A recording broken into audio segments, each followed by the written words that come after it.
Do Senhor Jesus, amém? É um prazer tê-los aqui nesta noite. Vê se você consegue, Marcelo, me ajudar nisso aí.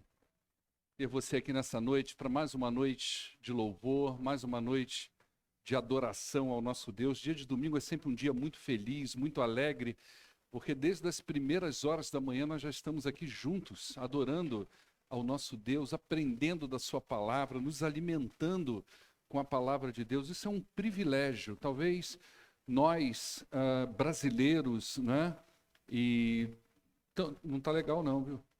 Tão distantes da realidade do que é um país onde as pessoas têm o seu direito de abrir uma Bíblia cerceado, né, limitado, países que não podem adorar com todo esse entusiasmo, né, expor isso tão visivelmente como nós temos. Às vezes a gente tem essa dificuldade de dimensionar o privilégio que é a gente poder estar aqui nesta noite.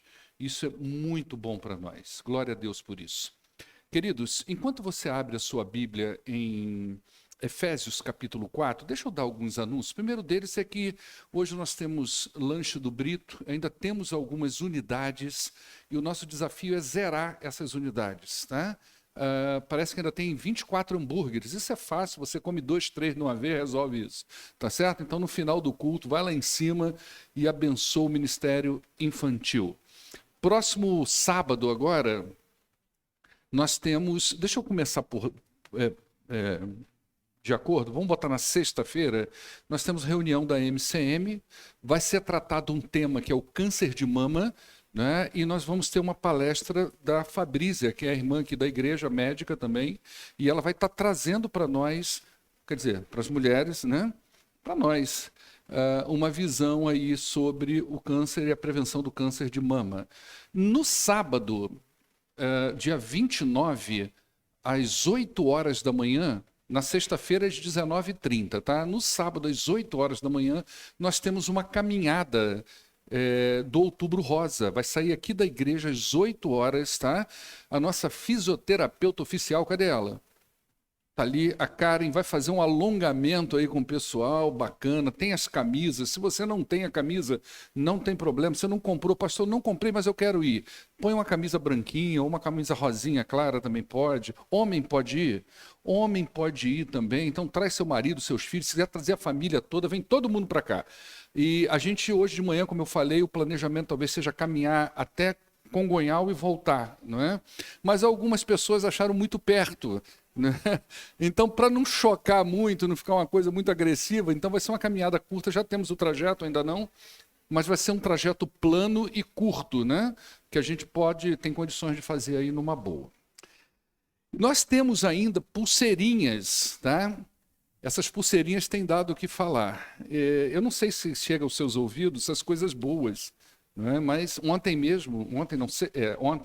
aqui no encontro com casais, o irmão estava me falando lá no trabalho dele que ele viu uma pessoa pegando a pulseirinha e ele estava no meio daquilo. Ele falou, deixa rolar para ver o que vai acontecer, né? E ele pôde ver a expressão da pessoa, disse que a pessoa saiu ouvindo aquilo, né? Foi embora, levou a pulseirinha. Então, uma forma da gente levar a boa palavra de Deus aos corações. E nós já estamos preparando uma outra investida. Não pode falar, pode? Pode falar? Para dezembro, a gente vai atacar, sabe de que agora, irmãos? Não, né? Não, então não vou falar. Não vou falar, mas nós vamos atacar de alguma coisa aí agora, tá bom? E a gente vai sempre fazer um movimento de levar a palavra de Deus ao coração das pessoas. Bom, dito isto, vamos falar da palavra de Deus. Nós estamos estudando a carta do apóstolo Paulo aos Efésios. Eu vou te convidar a abrir, aí se você já abriu, é o capítulo 4, e nós vamos falar dos versos 25 em diante. Deixa eu só me localizar aqui, tá, irmãos?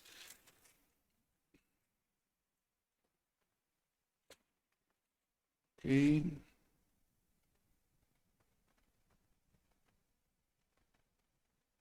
Isso.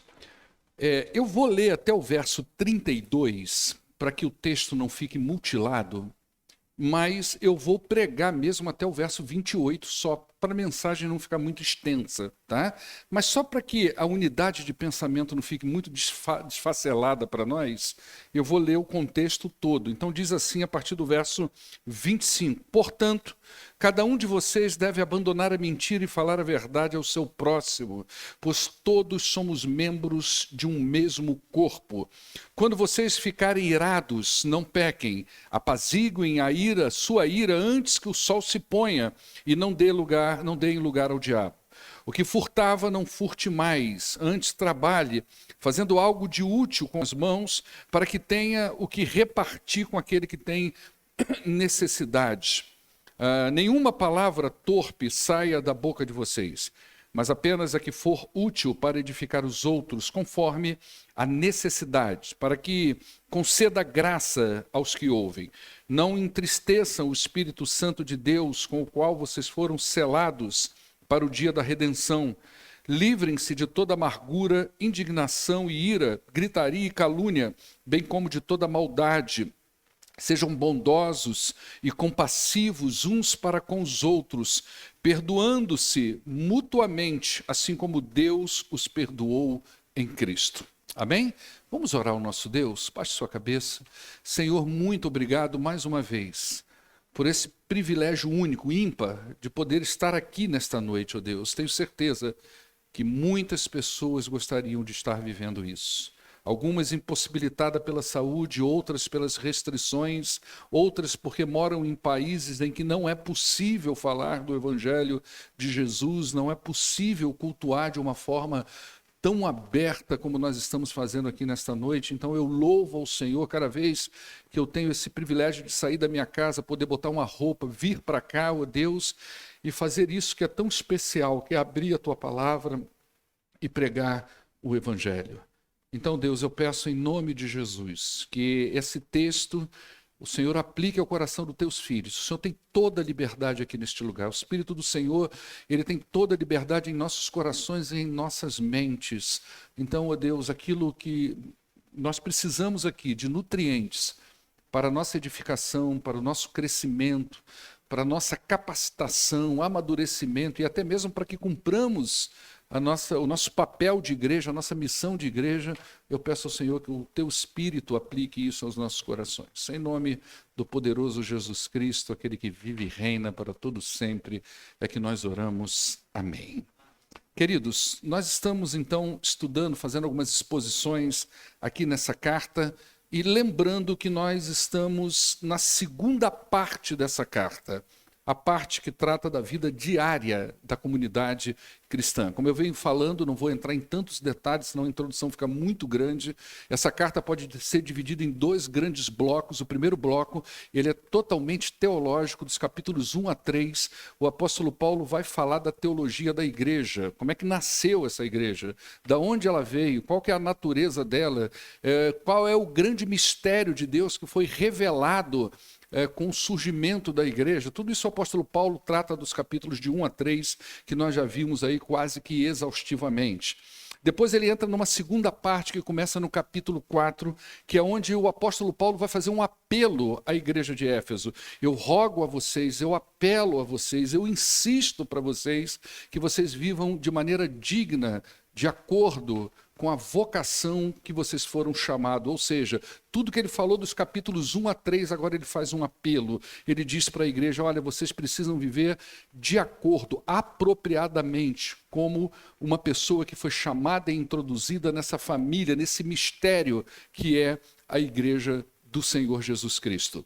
Então o capítulo 4, ele abre essa ideia de uma nova etapa dessa carta, que é justamente a parte prática da carta. E aí eu já falei para vocês as divisões, dos versos 1 a 16 ele fala da unidade da igreja, depois ele vai falar da pureza da igreja, que é justamente aonde nós estamos trabalhando agora. Entretanto, a despeito de nós estarmos tratando da parte prática da igreja, a gente consegue ver nos escritos do apóstolo Paulo aí, que ele vai ainda falar de coisas teológicas para falar da prática da igreja. Ou seja, ele vem reafirmar para a gente uma coisa que eu tenho dito aqui várias vezes, que teologia e prática devem sempre andar juntas. O que eu quero dizer com isso? Eu quero dizer que as coisas que você aprende sobre Deus precisa fazer parte do seu dia a dia. O que é teologia? Teo-Deus, logia é estudo sobre Deus. Teologia é estudo sobre Deus. Então tudo que você aprende, toda a tua concepção a respeito de Deus, precisa estar presente na sua vida diária. Então, se você tem uma concepção saudável, bíblica, a respeito da pessoa e da obra do Senhor, isso vai fazer uma diferença incrível na sua vida. E se você aplicar isso na sua vida, vai fazer uma diferença não só para você, mas para a sua família e para as pessoas que estão à sua volta. Vai fazer uma diferença incrível para o mundo.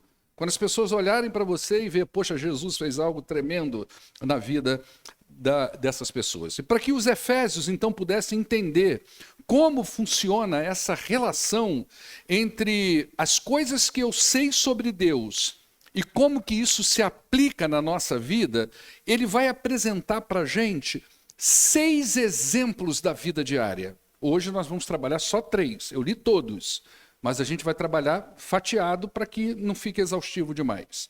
E esses exemplos que o apóstolo Paulo traz para nós, eles têm pelo menos 3 aspectos em comum na sua estrutura. Todos eles falam de relacionamentos. Então, todos os exemplos de Paulo, que ele vai usar aqui em tudo que a gente leu agora, se trata do relacionamento da igreja. Ninguém pode ser bom apenas na teoria. Ninguém pode dizer que ama e ser igreja apenas na teoria. Nós não podemos falar de perdão e ficar nisso só na teoria. Nós temos que trazer esse conceito para o mundo real. Então, a igreja não pode apenas saber que ela precisa viver em unidade. Nós precisamos aprender e viver como o corpo de Cristo. Essa é a ideia do apóstolo Paulo. Ele fala da teologia da igreja, a parte teológica da coisa, ele entra na parte prática e ele vai falando para eles, olha, vocês não devem viver mais como viviam os gentios, porque não foi isso que vocês aprenderam de Cristo. Resumindo tudo que a gente falou, né? Ou seja, vocês têm que tratar da unidade da igreja e da santidade da igreja. E aí ele vai entrar aqui agora, nisso que a gente está falando, como que dizendo assim, como é que a gente faz isso na prática?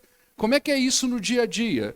Então, dentro dessa estrutura, desses 6 exemplos que Paulo traz para nós, a gente percebe que todos eles falam de relacionamento.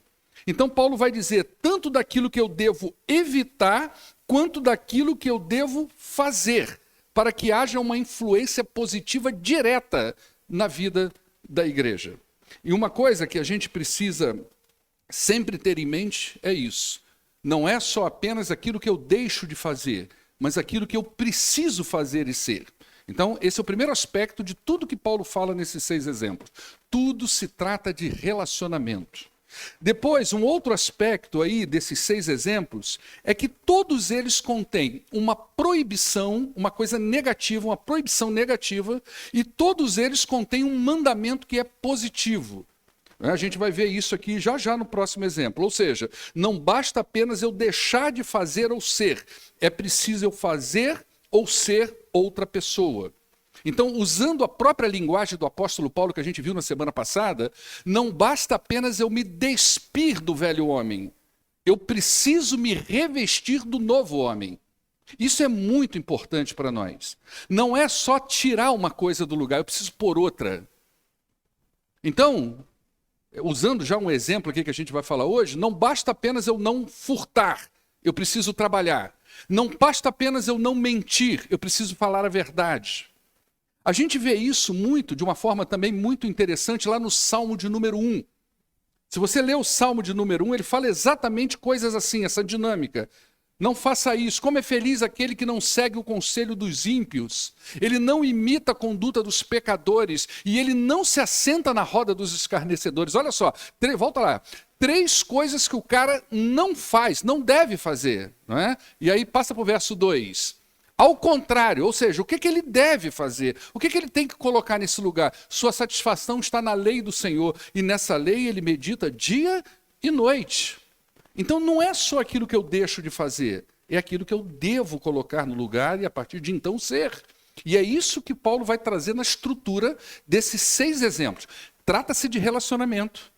E não é só aquilo que eu devo não fazer. Ele traz proibições negativas, mas é aquilo que eu devo ser a partir do momento em que eu me tornei igreja do Senhor Jesus. E o terceiro elemento, o terceiro aspecto desses 6 exemplos, é que nós encontramos neles uma razão clara, né, que pode ser uma coisa que está óbvia, e uma razão teológica, por que eu não devo mentir, está lá claramente a razão, ou até algo que está subentendido nesses exemplos.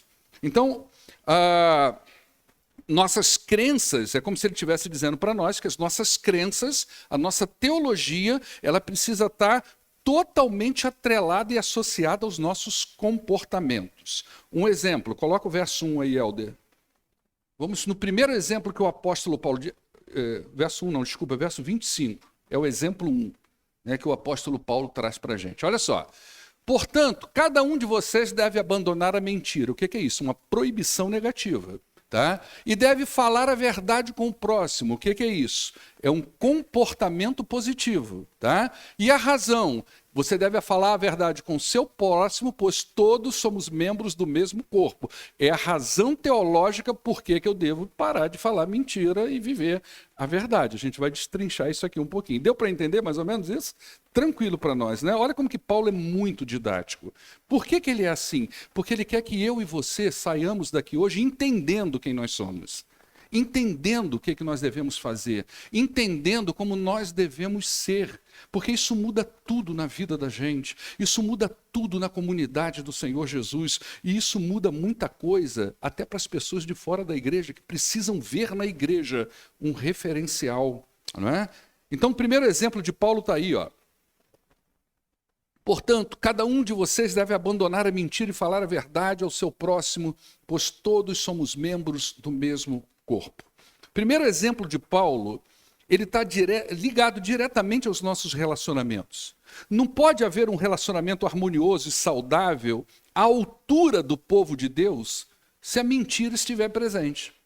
Então, toda aquela unidade que Paulo trabalha dos versos 1 a 16 do capítulo 4, ela não pode existir dentro da igreja se os relacionamentos entre as pessoas dessa família for pautado em palavras que não são verdades.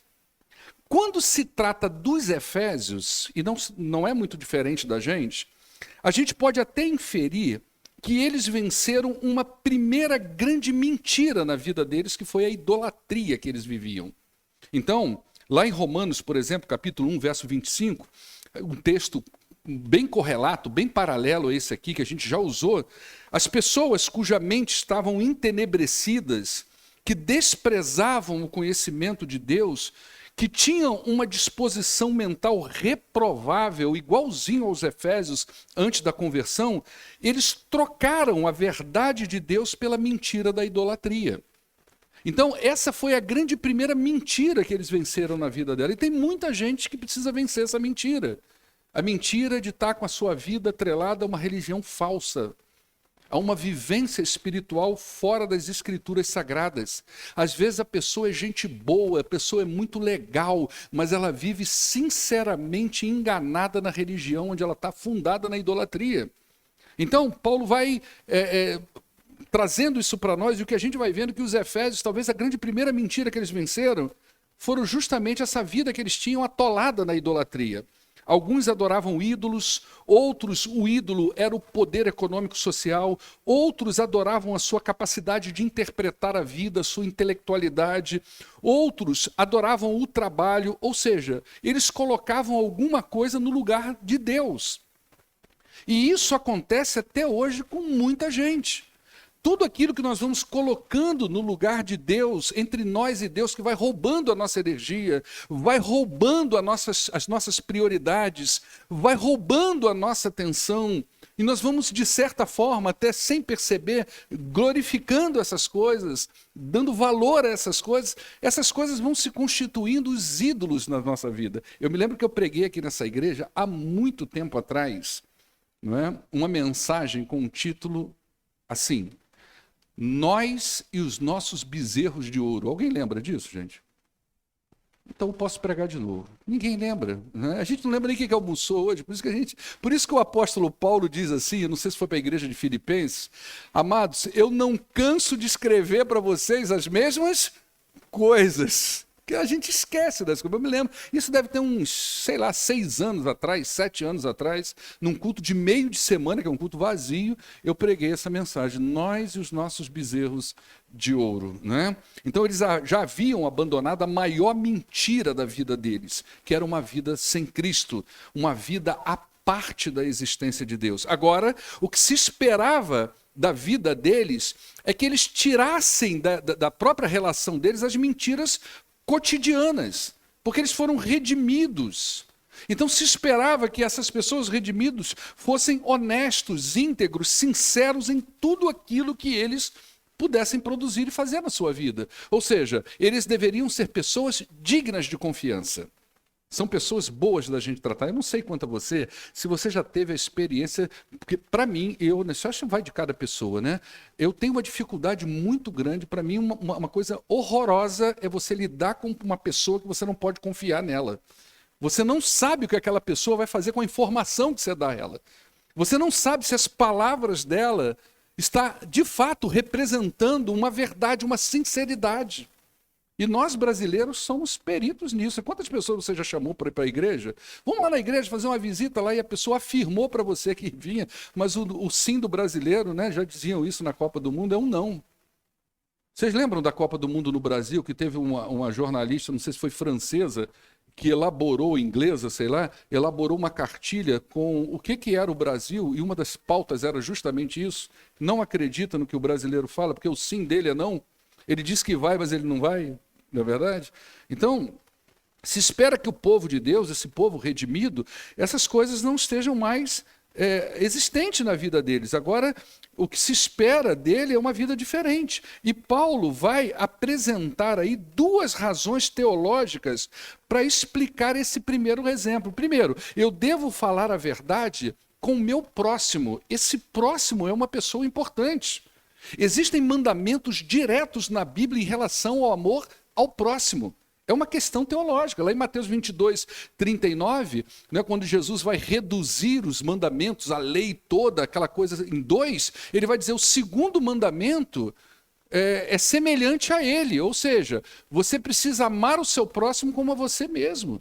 Então, o próprio ato de eu ser sincero com uma outra pessoa é uma resposta teológica que eu estou dando a essa pessoa. O meu Deus me ensina que eu preciso amar a outra pessoa como eu amo a mim mesmo.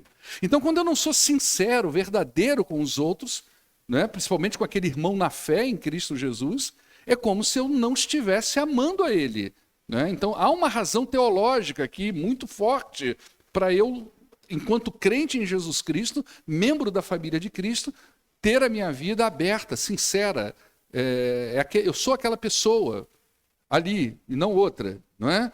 Então, falar a verdade, ser sincero com palavras, sentimentos e comportamentos é um ato de amor ao próximo. Essa é a primeira razão teológica que Paulo dá. A segunda, ele vai dizer assim: nós somos membros do mesmo corpo. Olha só, eu preciso amar o meu próximo, então não mentir para ele, ser sincero com ele é um ato de verdade.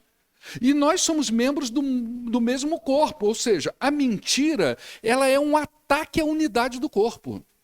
Quando você não é sincero com o seu irmão, quando você não é realmente o verdadeiro, quando você não abre o seu coração e a sua mente de forma autêntica, na verdade você está atacando a unidade da igreja. Então a ausência da sinceridade, ela é capaz de minar toda a unidade da igreja que Paulo fala dos capítulos 1 a 16. Por isso que ele está fazendo esse apelo. Por isso que ele usa a palavra: gente, eu estou rogando a vocês, não faz isso. Não vivam desse jeito. Olha, eu vou dar um exemplo para vocês. Não minta mais um para o outro, não é? A mentira, ela mina a comunhão, ela mina o relacionamento, e a verdade fortalece a unidade da igreja.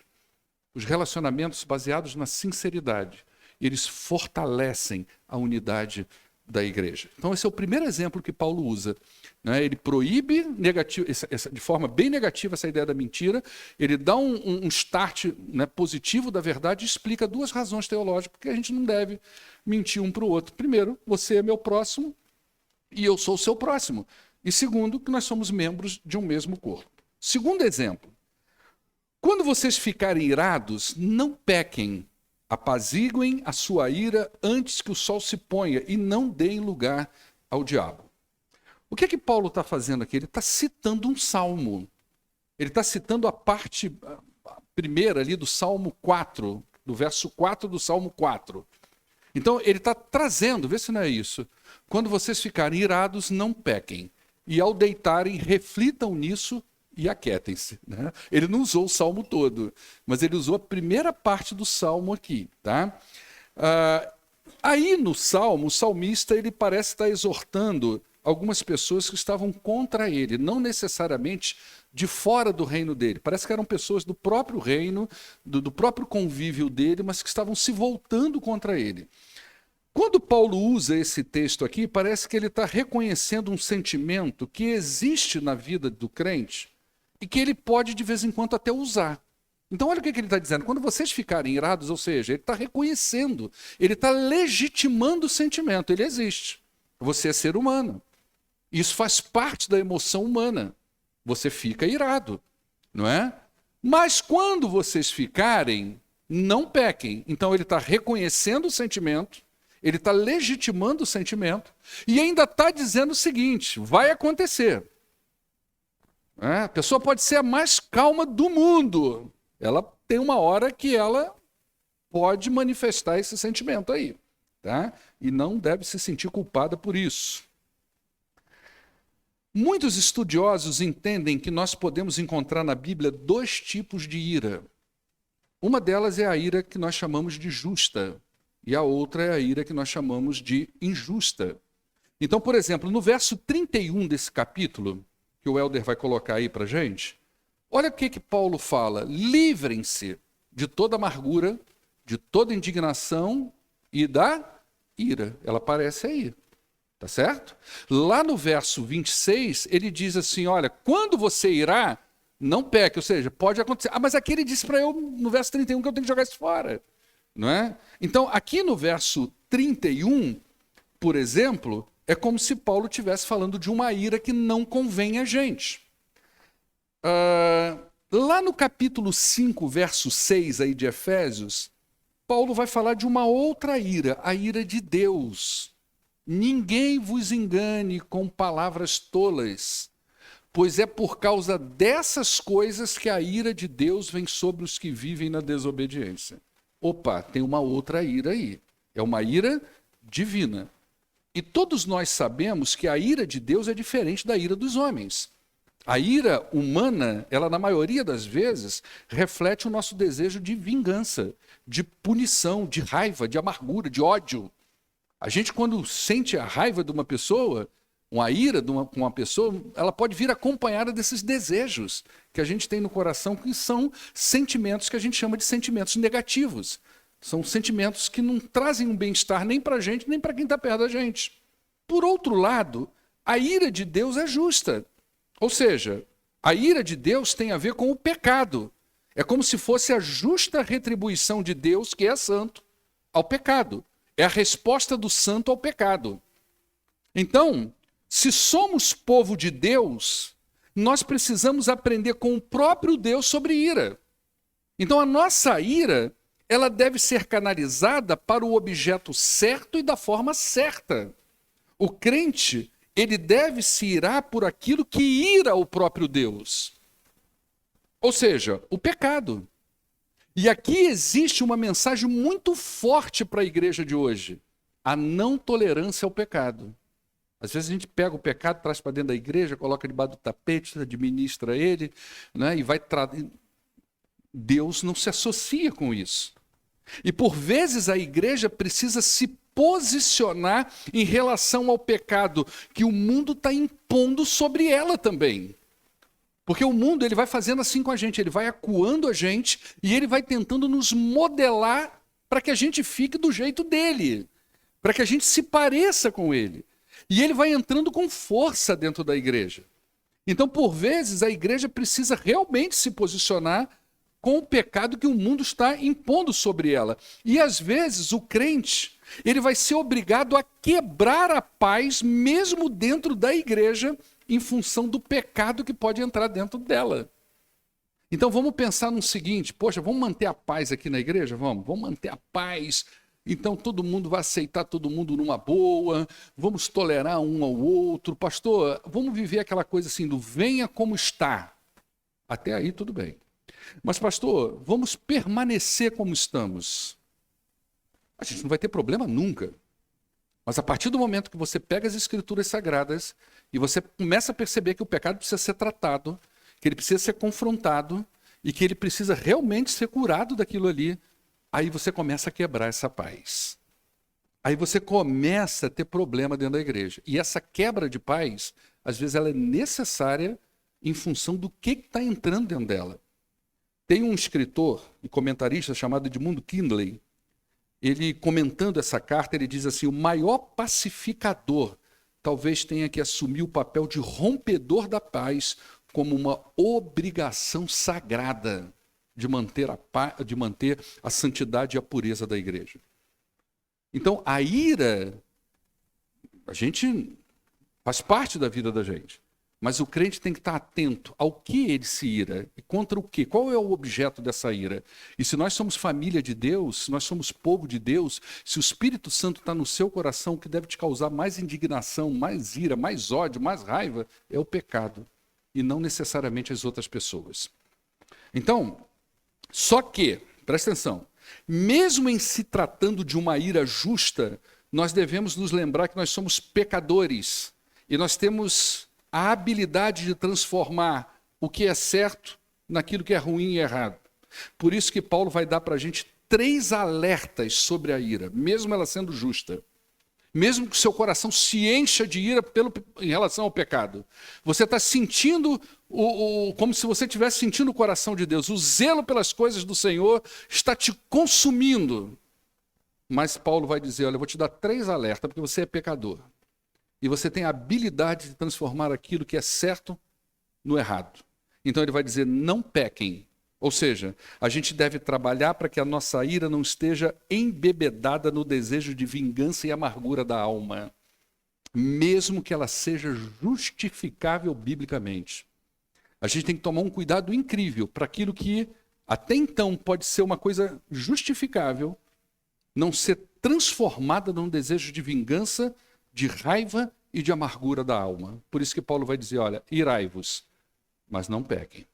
Depois ele vai dizer, não se ponha o sol sobre a ira de vocês. A ira, ela também não deve ser acalentada. Ela tem que ter um prazo de validade. Você não deve ficar cultivando aquele sentimento no seu coração, por mais justo que ele seja.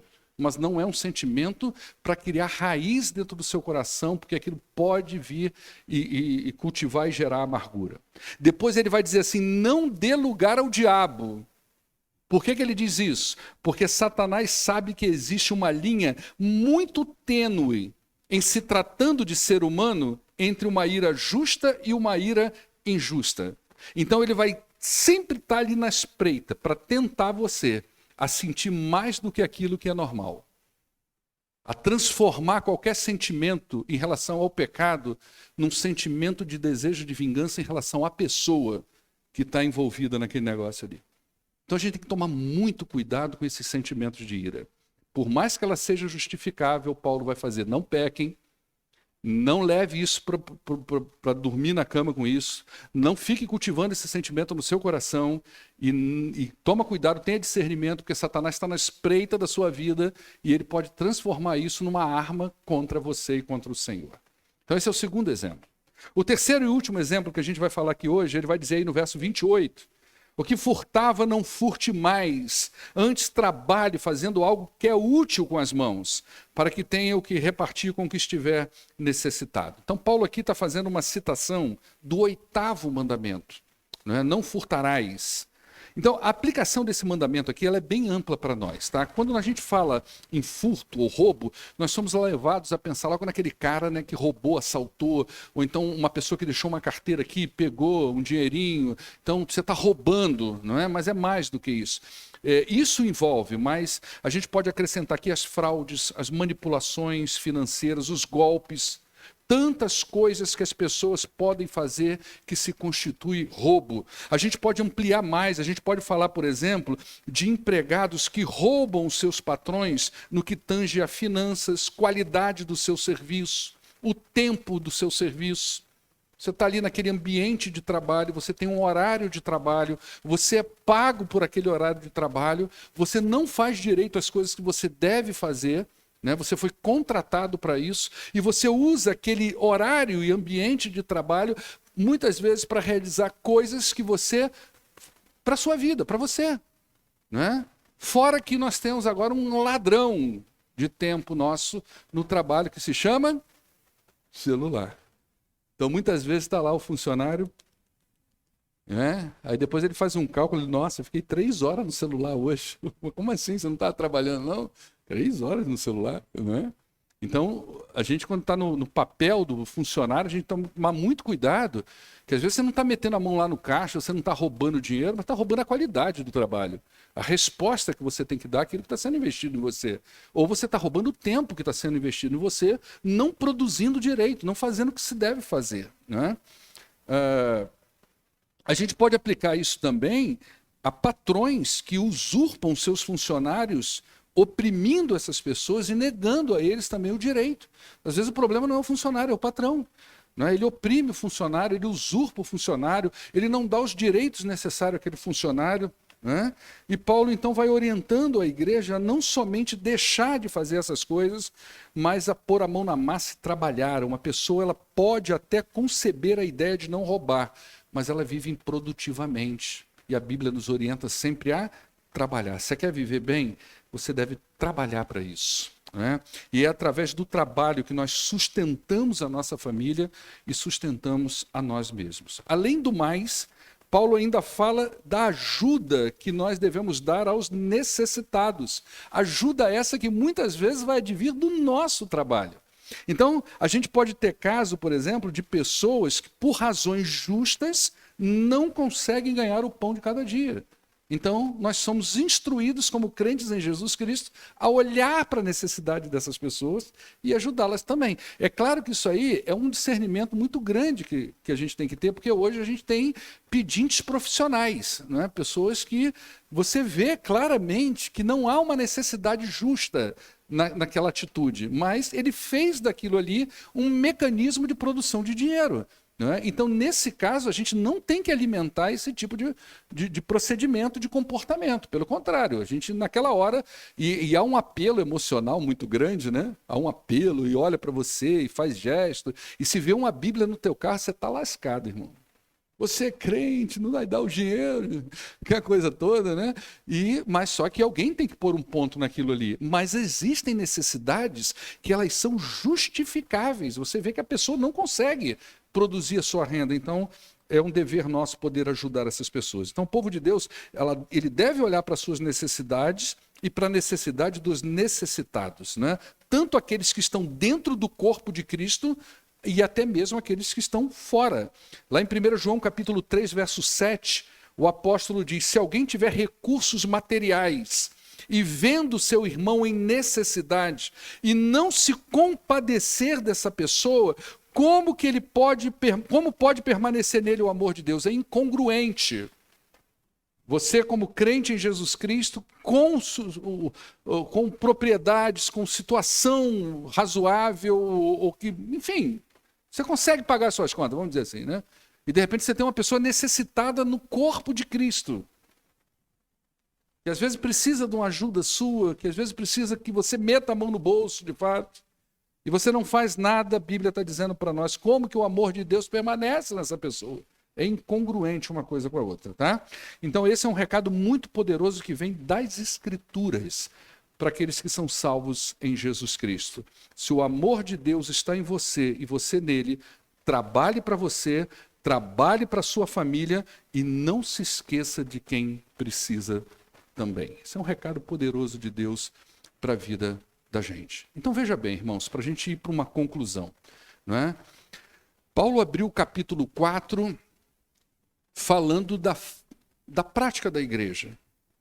E aí ele fala da unidade da igreja. A igreja tem que ser uma só. Essa igreja que Deus chamou em tempos eternos, não é? Em lugares celestiais, está lá nos primeiros versículos de Efésios, toda aquela trama do nascimento da igreja, o povo que vive aquelas bênçãos espirituais, não é? Ele vai dizer, olha, vocês precisam viver a unidade.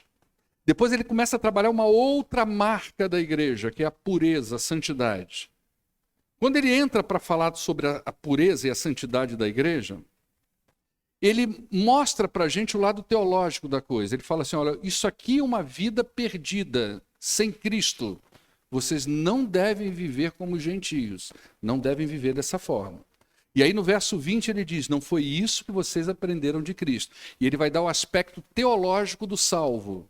Foi isso que vocês aprenderam de Cristo. E agora ele entra mais prático ainda, ele vai dizer, olha, eu vou explicar para vocês como é que mantém a pureza e a unidade da igreja. Então vamos lá. Não minta para o seu próximo. Fale a verdade para ele, porque ele é o seu próximo, vocês são membros do mesmo corpo. Depois ele vai falar, olha, você não deve deixar que a ira se acenda mais daquilo que é o justificável. Então, você vai se irar? Vai, mas procure se irar por aquilo que também é a ira de Deus, contra o pecado. Né? Você não vai sair se enraivecendo com as pessoas à toa, criando raiz de amargura no meio do povo de Deus. E mesmo quando essa ira for justificada, você deve tomar cuidado.